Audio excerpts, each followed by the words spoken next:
changing up the pace now, Byron, from the 50s and those crazy sprints that we had.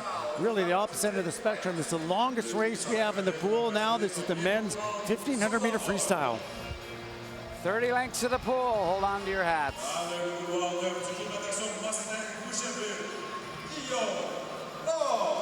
Guillaume Lord will have lane number 9, 23 years of age, says, I want to be a coach when I'm done competing.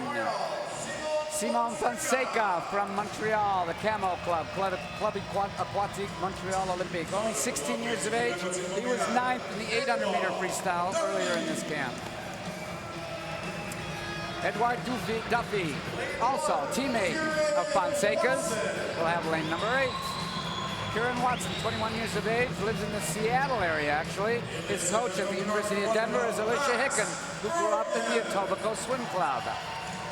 Max Borbiev swims at the Markham Aquatic Club, was on the Swim Ontario tour to Luxembourg in January. He went on a special distance camp as he was ID'd by Swim Canada.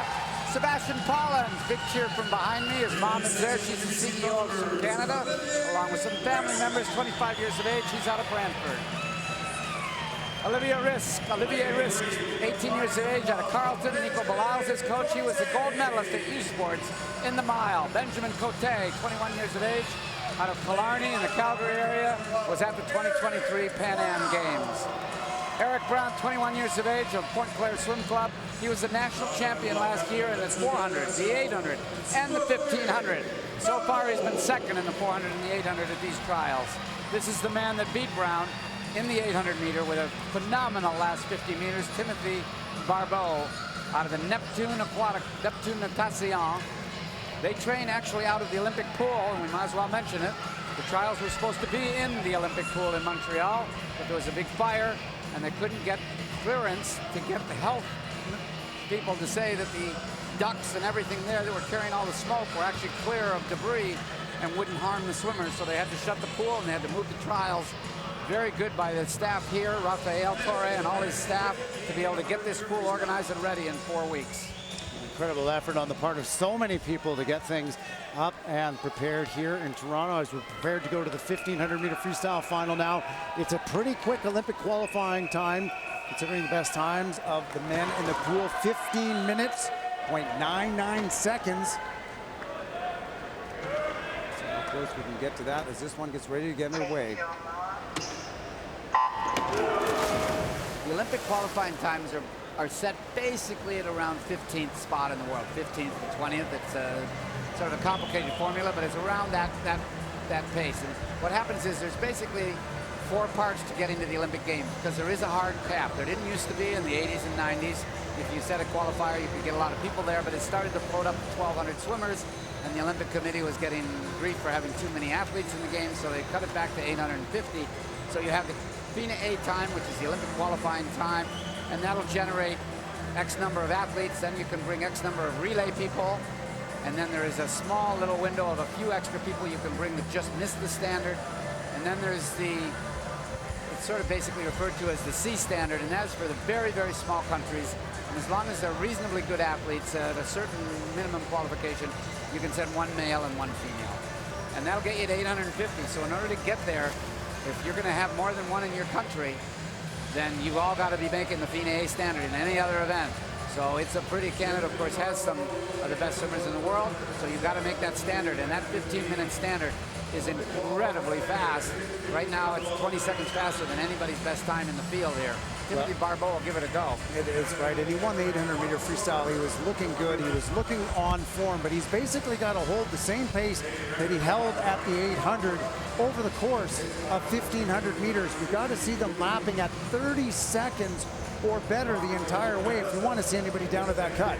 That's a very, very hard thing to do. I mean, obviously the coaches trained for it. The question is he going to go for it? And that we saw a great race the other day, the women's 200-meter backstroke. Bridget Burton's best time was 2:12. The time was 2:09. She said, the only way I'm going 2:09 is if I go out so fast. I've never done it before in my life, and I probably won't make the end of the pool.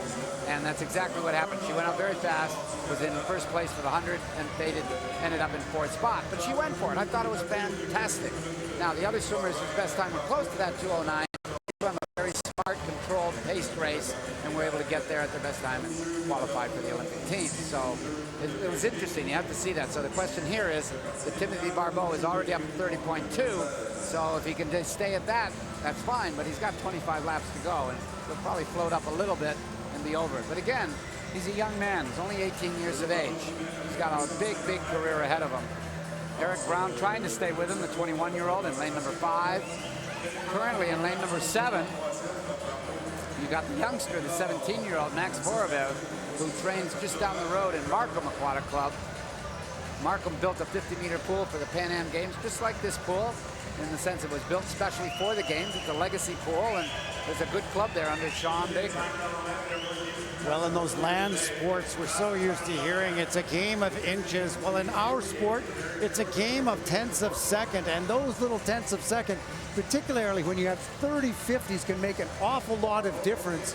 Barbeau, he's lapping at 30 points right now. He's underneath pace, but he's really going to have to reel it in over the next little bit if he's going to have any hope of getting down to that Olympic qualifying time. Well, in lane number 2 down in the bottom, he was blocked by the monitor when I was commenting before who was in which lanes, and that's Sebastian Paulins. He looks great at this particular point in the race. He's tied in second with Eric Brown, may actually be overtaking him. So there we go. His 350 meters gone, and he's turned at 329.83. So that is, again, just under overall pace, but we have to watch those lapping times as we go through. We don't want to see anybody creep. Barbeau split 31.0. Eric Brown was 30.88. For our viewers at home, we want to see 30 points really, really low. At the 400, it's 4 minutes, 0.8 for Barbeau. Here's your race leader. Second at 4:03.2 is Brown beside him in lane 5. And down in lane number 2, my mistake, it's Paulins at 4:03.2.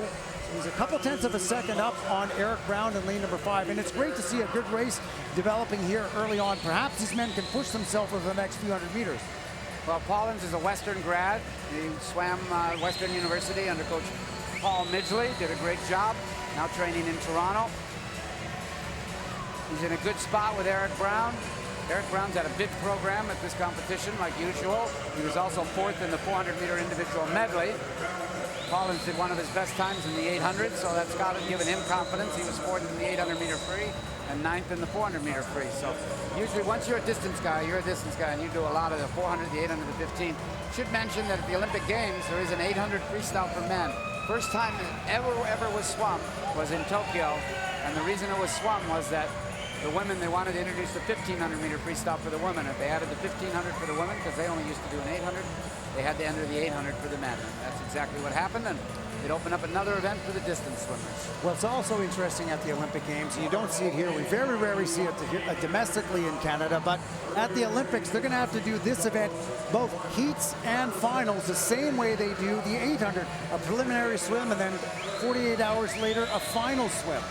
Well, luckily, they do give them a day off, unlike all the other events where you've got to do prelims and then finals in the same day for the 400-meter races. And what they introduced in the Olympics a few Olympics ago, several Olympics ago, is that for the 100s and the 200s, you've got to go prelims in the morning, semifinals in the evening, and then finals 24 hours later. So it just makes it so, A, there's more races so they can have more spectators see more swimming, and it makes it a little bit harder to do multiple events for someone like a Summer McIntyre. Now you've added more races that they're going to have to do. Well, it's interesting you say that they brought in semifinals, and I guess it's a case of what's old is new again, because for years and years and years there were no semis, but it's not new to swimming and it's not new to the Olympic Games, is it? That's right. Well, there were semis actually when I swam in the Olympic Games in the 70s, and what ended up happening is, people may not remember this, but there was a boycott in 1980. The Olympics were supposed to be were in Moscow, and the United States decided that Moscow's invasion of Afghanistan wasn't proper, so they were going to boycott the Olympics, which is pretty ironic when you think about it, 10 years later when the United States went into Afghanistan. But because of that, there weren't enough swimmers to generate semifinals, so they went right back to the prelims and finals idea. And then LA, of course, 4 years later, the Eastern Bloc boycotted Los Angeles. So again, there weren't enough swimmers for semifinals, so they just went preliminaries and finals. Then after that, when you started to have full participation, they started to reintroduce the semifinals. So it's come full circle. But thankfully, no semifinals in either the 8 or the 1500, but still a challenge for these athletes to have to swim it twice. Barbeau, he is leading the way. He's looking strong. He's lapped. He seems to have settled now. He seems to have settled at his pace at 30 point high, 31 low. And that's the same pace that we're getting out of Brown in lane number 5. And Paulins, well, he lapped the quickest there at 30.96 in lane number 2. People seemed to have settled on and found their pace now through 700. And well, this will be 750 meters, the halfway point at this wall. So if you double this, they're going to go 15:14. We said the cutoff time is 15 minutes. Again, that was a big reach for these guys. Now the question is, when are you going to make your move? That's the question. All right, Barbeau waited till near the end of the 800-meter freestyle. Is Eric Brown holding back? Because he started to labor a little bit towards the end of that 800. But is he holding back? Because it does look like his kick is a little bit stronger at this point. Eric Brown. Can Sebastian Paulins hang on? He's had a whale of a race for the first 800 meters of this race. We'll have to see if he can hang on to these two guys in front. This will be the best one he's ever had in a long time. Well, Paulins picking it up there. He outsplit both Eric Brown and Barbeau by a couple tenths of a second on that last 50. They turned at the 800, so the split time was 8:08.87 for Barbeau. Eric Brown was 8:11.12, so just a couple seconds back, and right on his heels was Paulins at 8:11.42. And I think I see a move happening here, Byron. You tell me. In lane number 5, Eric Brown, he seems like he's picking up the pace. It certainly does. I'm surprised that his split isn't a bit faster. It looked like he was picking it up, but I think he just eased into the turn a little bit, and that's why it slowed him down a little bit. But Brown is definitely making the move. This will be interesting. Barbeau looks like he actually is laboring. He does not look as smooth as the first 400 meters. Paulins is trying to stay with him. This is a 3-man race. Back in lane number 6, Olivier Risk, the U-Sport national champion, trying to get into the picture, but he's got a long way to go at this point. Well, as you said, Byron, maybe a bit of a reach to expect men at this level to all of a sudden drop 20 or more seconds in this event, but nonetheless, we could get some big drops in personal best from these swimmers.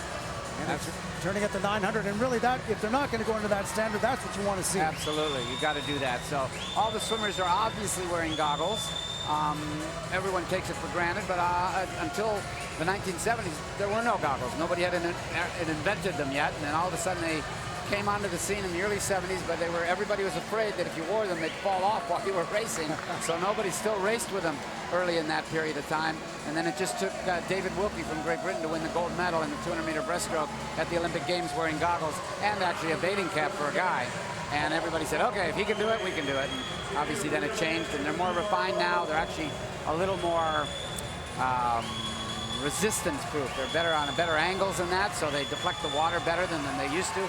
Great move here. Barbeau is definitely laboring. He's in trouble. He's hardly kicking it all at this point, and he's got a long way to go. He's got a third of the race still to go. I wouldn't be at all surprised if Paulins could pass him the way things are happening at this point. And Brown has been out splitting him by about a half second the last few 50s. He did the same thing here, 31.35 to 31.86. That is a full half second on the 50. Paulins is right there too. He is matching whatever move Brown makes. Now they're 2 lanes apart. I'm sorry, they're 3 lanes apart, Paulins and Brown, but Paulins seems to be able to keep a good eye on what's happening over in lane number 5 with Eric Brown. Oh, he's looking right over at him. I think Brown is basically just looking at Barbeau, and Barbeau is blocking Paulins. He doesn't even see him. So this will be interesting. Oh, Barbeau's now got to find a little bit of an extra gear. Good for him.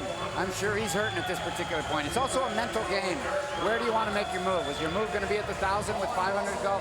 Are you going to wait till the 1,200 for another 100 meters after this to try to make a move? Well, they better not wait too long. You can see them looking at each other in 4 and 5. That's Barbeau and Brown. But sneaking up on the outside down at the bottom of your screen in lane number 2, Paulins is gaining ground here as they turn at the 1,100 meter mark. Is less than a second separating these 3 swimmers. Well, and maybe Paulins is inspired. His girlfriend is Ainsley McMurray, and she just had the swim of her life and won a bronze medal in the 50-meter freestyle. So maybe they'll try to keep the medals together here. And so Barbeau, though, on this next 50, you can see Paulins. He's breathing to his right now. He's in danger, though, of letting Brown go on him on the outside in lane number 5 as they come to the 1,150. And we have a lead change. Eric Brown is now in front at 11:50.19, 26 100ths of a second up on Barbeau. half second back, 7/10 of a second back, sits Paulins in lane number 2. I think this is shaping up to be one heck of a barn burner at the finish. Well, and watch for Olivier Risk. I told you he was the U-Sport national champion. He's outsplitting all of these guys, 50 by 50. He's picking up a half a second. Is he going to run out of room? I'm not so sure. He's closing pretty quickly. He could get up in here into the bronze, maybe even challenge for the gold. If he can just pick it up a little bit quicker than he is right now, but he's gaining ground. And he sure is. Well, they've only got, well, it's less than 300 meters to go now. 31.4 for Barbeau is his split. Brown was 31.3, Paulins 31.6. And Olivier Risk, you're right, the fastest split out of the field right here, 31.20 on that 50.